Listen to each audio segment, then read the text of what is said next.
Hyper পিগমেন্টেশনে ত্বকের কিছু অংশ স্বাভাবিকের চাইতে কালো বা কালচে দেখা যায় এবং হাইপোপিগমেন্টেশনে ত্বকের কিছু অংশ স্বাভাবিকের চাইতে হালকা অথবা বাদামি রঙের হয়ে থাকে। হরমোনাল ইমব্যালেন্সের কারণে যদি পিগমেন্টেশন আসে সেই ক্ষেত্রে অ্যাকর্ডিং টু কনস্টিটিউশন আমরা পালসেটিলা অথবা সেপিয়া মেডিসিনও অ্যাডভাইস করে থাকি। এগুলো হচ্ছে হাইড্রাফেশিয়াল, এসটিএম থেরাপি এবং স্কিন এক্সোজোম ফেশিয়াল। এই ফেশিয়ালগুলো মূলত খুবই ন্যাচারাল ফেশিয়াল এবং সাইড ইফেক্ট ফ্রি ফেশিয়াল। আসসালামু আলাইকুম, আমি doctor Fouzia, doctor Paul's Bangladesh ক্লিনিকে হোমিওপ্যাথিক কনসালটেন্ট হিসেবে আছি। আজকে আমি আপনাদের সাথে আলোচনা করব পিগমেন্টেশন নিয়ে। পিগমেন্টেশন মূলত কি? পিগমেন্টেশন হচ্ছে ত্বকের এমন একটা কন্ডিশন যেখানে শরীরের অতিরিক্ত মেলানিন প্রডিউস হওয়ার কারণে শরীরের কিছু কিছু অংশ বা স্কিনের কিছু জায়গায় অন্যান্য অংশের চাইতে অতিরিক্ত পরিমাণ কালো বা কালচে দেখা যায়, যেটাকে সহজ বাংলায় আমরা বলি ত্বকের রং পরিবর্তন। যখন মেলানিন তৈরির কোষ মেলানোসাইট অতিরিক্ত পরিমাণ বাধাগ্রস্ত হয় অথবা তার কার্যকারিতায় ভারসাম্যহীনতা দেখা যায়, তখন পিগমেন্টেশন অ্যারাইজ করে। পিগমেন্টেশনের প্রকারভেদ বলবো, পিগমেন্টেশন মূলত 3 ধরনের: হাইপার পিগমেন্টেশন, হাইপোপিগমেন্টেশন এবং ডিপিগমেন্টেশন। হাইপার পিগমেন্টেশনে ত্বকের কিছু অংশ স্বাভাবিকের চাইতে কালো বা কালচে দেখা যায় এবং হাইপোপিগমেন্টেশনে ত্বকের কিছু অংশ স্বাভাবিকের চাইতে হালকা অথবা বাদামি রঙের হয়ে থাকে। এবং ডিপিগমেন্টেশনে সাধারণত শরীরের পুরো অংশটাই সাদাটে বা সাদা রঙের দেখা যাবে। বেশিরভাগ ক্ষেত্রে এটা ভিটিলিগো বা সেতি রোগীদের ক্ষেত্রে আমরা বেশি দেখে থাকি। পিগমেন্টেশনের প্রচুর কারণ আছে। উল্লেখযোগ্য কিছু কারণ আমি উল্লেখ করব এখানে, যেমন সূর্যের আলোর কারণে পিগমেন্টেশন হয়ে থাকে।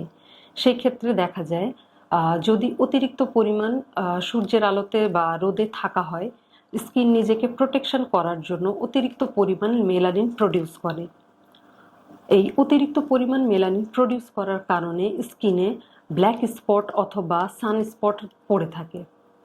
এক্ষেত্রে দেখা যায় যারা অতিরিক্ত পরিমাণ ফিল্ড ওয়ার্ক করে তাদের ক্ষেত্রে সানস্পটটা বেশি দেখা যায়। আবার হতে পারে কিছুটা হরমোনাল ইমব্যালেন্সের কারণেও পিগমেন্টেশন অ্যারাইজ করে। যেমন মেইন হরমোনাল ইমব্যালেন্সের কারণ হিসেবে আমরা প্রেগন্যান্সি এবং অতিরিক্ত পরিমাণ যদি জন্ম নিয়ন্ত্রক পিল কন্টিনিউ খাওয়া হয়, সেক্ষেত্রে পরবর্তীতে পিগমেন্টেশন অ্যারাইজ করে থাকে। প্রেগন্যান্সির সময় এবং জন্ম নিয়ন্ত্রক পিল যদি লং টাইম ধরে কন্টিনিউ করা হয়, সেই ক্ষেত্রে হরমোন তার নর্মাল লেভেলে বজায় রাখতে পারে না। সেই ক্ষেত্রে দেখা যায় পরবর্তীতে পিগমেন্টেশন বা স্কিনের ডিসকালারেশন শুরু হয়ে গেছে। অনেক সময় হতে পারে ইনফেকশন অথবা আঘাতের কারণে, যেমন স্কিনে যদি ব্রণ হয় এবং হতে পারে যে ওখান থেকে কিছুটা পাস ফর্মেশন হয়েছে, এরপর সেখানে কালচে স্পটও পড়ে যেতে পারে।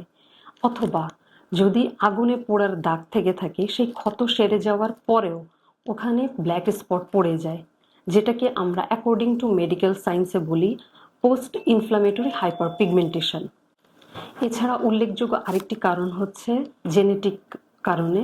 যেমন যখন পেশেন্ট আমার কাছে আসে, তখন আমি গিয়ে পিগমেন্টেশনের হিস্ট্রি নেওয়ার সাথে সাথে তার ফ্যামিলি হিস্ট্রিটাও নেই। তখন ফ্যামিলি হিস্ট্রিতে পিগমেন্টেশন বা ফ্রেকেলসের একটা পজিটিভ হিস্ট্রি পাওয়া যায় এবং সেই সাথে পেশেন্টের দেখা যায় যে ছোট ছোট ফ্রেকেলস প্রথমে অ্যারাইজ করে এবং এটা যদি আনট্রিটেড অবস্থায় থাকে, তখন পরবর্তীতে সেখান থেকে পিগমেন্টেশন আরও বেড়ে যায়। সেই সাথে আরেকটি উল্লেখযোগ্য কারণ হচ্ছে মেডিসিনের সাইড ইফেক্ট। যেমন অতিরিক্ত হাই অ্যান্টিবায়োটিক খাওয়ার কারণে এবং কেমোথেরাপি নেয়ার কারণেও অনেক সময় সাইড ইফেক্ট হিসেবে পিগমেন্টেশন অ্যারাইজ করে। এছাড়া যদি স্ট্রেসফুল লাইফ লিড করা হয় এবং পলিউশনের কারণেও পিগমেন্টেশন হতে পারে। পিগমেন্টেশনের ট্রিটমেন্ট বিভিন্নভাবেই হয়ে থাকে, তবে আমরা কিছু ন্যাচারালি আমরা পিগমেন্টেশন দূর করার জন্য কাজ করে থাকি। যেমন প্রথমে যদি ট্রিটমেন্টের স্টার্টিংটা বলি, তাহলে প্রাইমারিলি আমরা পেশেন্টকে সানস্ক্রিন ইউজ করার জন্য বলে থাকি। সেটা হতে পারে আপনি যদি রোদে যান তখনও সানস্ক্রিন ইউজ করতে হবে, ইভেন আপনি যদি রান্নাঘরে কাজ করেন তখনও সানস্ক্রিন ইউজ করতে হবে। ভালো মানের সানস্ক্রিন নিতে হবে এবং সেটা SPF 30+ অথবা 50+ সানস্ক্রিন আপনাকে ইউজ করতে হবে এবং সেই সাথে সানস্ক্রিন রিঅ্যাপ্লাই 2 ঘন্টা পর পর রিঅ্যাপ্লাই করতে হবে। রিঅ্যাপ্লাই কিভাবে করতে হবে সেটা নিয়ে অনেকেই আতঙ্কিত থাকেন। সেটার পদ্ধতি আমি 2 ভাবে বলে দিব। যেমন ফার্স্ট টাইম যখন সানস্ক্রিন ইউজ করা হবে, এরপর 2 ঘন্টা পরে হয়তোবা আপনি মুখে পানি দিলেন, এরপর টিস্যু পেপার দিয়ে মুছে আপনি সানস্ক্রিনটা আবার রিঅ্যাপ্লাই করলেন। এবং সেকেন্ড স্টেপ হচ্ছে সানস্ক্রিন দেওয়ার পরে যদি পানি দেওয়ার মতো কোনো অপশন না থাকে সেই ক্ষেত্রে আপনি শুধুমাত্র টিস্যু পেপার দিয়ে মুখ মুছে সানস্ক্রিন 2 ঘন্টা পরে আবার রিঅ্যাপ্লাই করতে পারবেন। সেই সাথে লাইফস্টাইল কিছুটা কারেক্ট করতে হবে, যেমন পর্যাপ্ত পরিমাণ পানি পান করতে হবে এবং অ্যান্টিঅক্সিডেন্ট সমৃদ্ধ ফলমূল এবং শাকসবজি খেতে হবে এবং পর্যাপ্ত পরিমাণ ঘুম 7 to 8 আওয়ার্স ডিপ স্লিপ দরকার। সেকেন্ড স্টেপে কিছুটা মেডিসিনাল ট্রিটমেন্ট এবং ফেসিয়াল আমরা সাজেস্ট করে থাকি। মেডিসিনাল ট্রিটমেন্ট নেওয়ার আগে অবশ্যই স্কিন টেস্ট এবং কিছুটা ব্লাড টেস্ট আমরা দিয়ে থাকি, তারপর আমরা অ্যাকর্ডিং টু পজিশন অনুযায়ী মেডিসিন সিলেক্ট করে থাকি। অতিরিক্ত পরিমাণ যদি মেলানিন প্রডিউস হয় এবং এরপরে যদি পিগমেন্টেশন অ্যারাইজ করে, সেই ক্ষেত্রে আমরা থুজা, বারবারিস অ্যাকোফোলিয়া এবং ইগনিশিয়া মেডিসিন দিয়ে থাকি।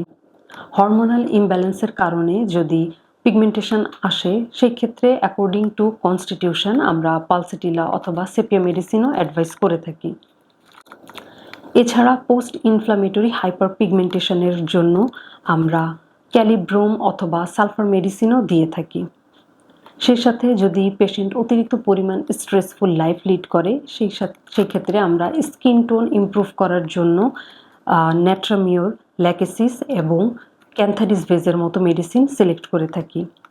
এছাড়াও ক্যালকেরিয়া সালফ, ল্যাকেসিস এবং সোরিনাম সালফার, এটা ছাড়াও ক্যালকেরিয়া সালফ এবং ক্যালকেরিয়া কার্ব, এই ধরনের মেডিসিন পেশেন্টের কন্ডিশনের উপর ডিপেন্ড করে আমরা দিয়ে থাকি। মেডিসিনের পাশাপাশি পেশেন্টের স্কিন টেস্ট করার পর আমরা কিছু ন্যাচারাল ফেসিয়াল দিয়ে থাকি। ফেসিয়ালগুলো হচ্ছে হাইড্রা ফেসিয়াল, STM থেরাপি এবং স্কিন এক্সোজোম ফেসিয়াল। এই ফেসিয়ালগুলো মূলত খুবই ন্যাচারাল ফেসিয়াল এবং সাইড ইফেক্ট ফ্রি ফেসিয়াল। কাজেই প্রত্যেকটা ফেসিয়াল নেওয়ার আগে ডক্টরের সাথে কনসাল্ট করে তারপর আমরা ফেসিয়ালগুলো অ্যাডভাইস করে থাকি এবং প্রত্যেক ফেসিয়াল 15 দিন থেকে 1 মাস পর পর পেশেন্টের পিগমেন্টেশনের লেভেল অনুযায়ী আমরা সাজেস্ট করে থাকি।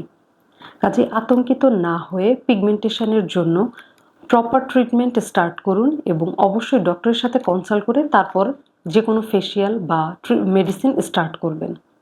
সবাই ভালো থাকবেন, সুস্থ থাকবেন।